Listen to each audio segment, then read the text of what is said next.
second. Okay. 543,000 babies are born too soon each year. That's 1,487 each day. 62 each hour, 1 each minute.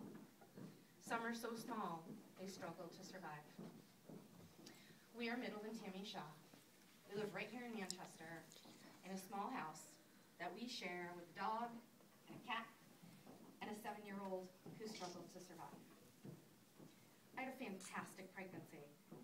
I felt great, and I was overjoyed about this teeny little person who was growing inside of me.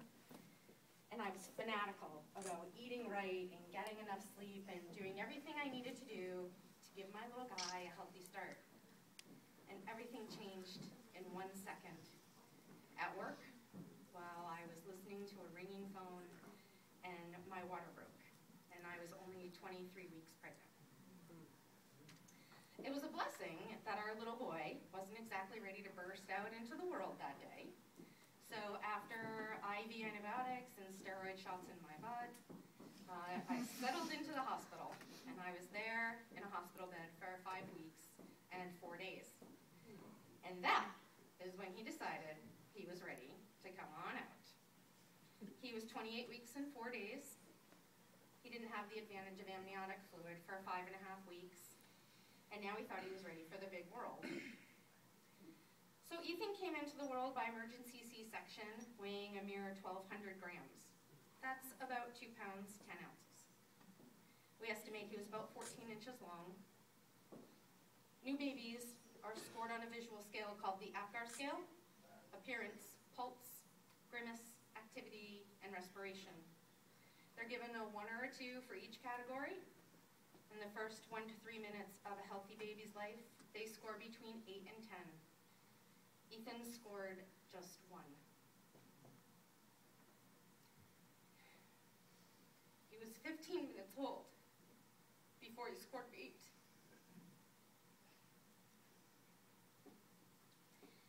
Ethan suffered respiratory distress syndrome. He was intubated in the delivery room and given surfactant, 2 doses. He had a small hole in his right lung that required a needle aspiration and a chest tube for the first 5 days of his life. We were told he was one of the sicker babies in the NICU.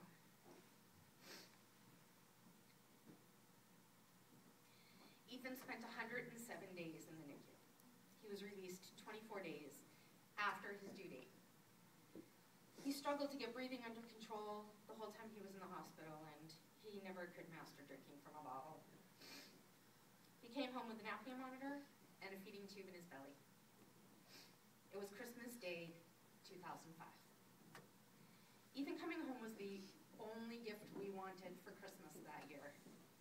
And he's the best gift we've ever received in our lives, bar none.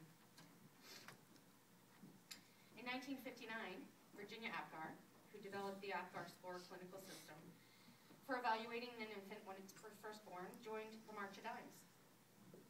She could well be called the founder of the March of Dimes interest in prematurity, because she was one of the first people who brought attention to the problem of premature birth as early as 1960. In 1976, the March of Dimes was heavily involved in the implementation of newborn intensive care units to save these tiny sick babies.